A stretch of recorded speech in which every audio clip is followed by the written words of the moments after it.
Olá, vou dar umas dicas para melhorar o quadro de disfunção temporomandibular.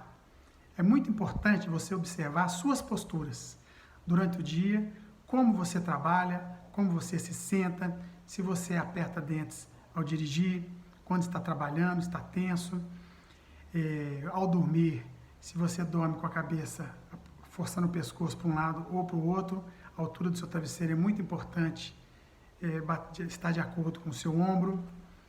Outra questão importante são os exercícios que eu passei, para você fazer de abrir e fechar a boca, com relação ao relaxamento desse músculo masseter, do músculo temporal.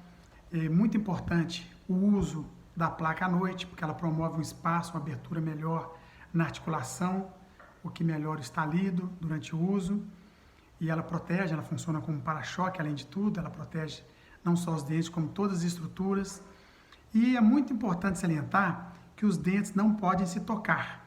Eles só se tocam durante a deglutição. Fora isso, é patológico. Então, observe se você não está apertando os dentes. Ou, às vezes, no seu trabalho, que exige muita força, e você contrai os dentes, ou durante a academia mesmo, com levantamento de peso e outros exercícios musculares.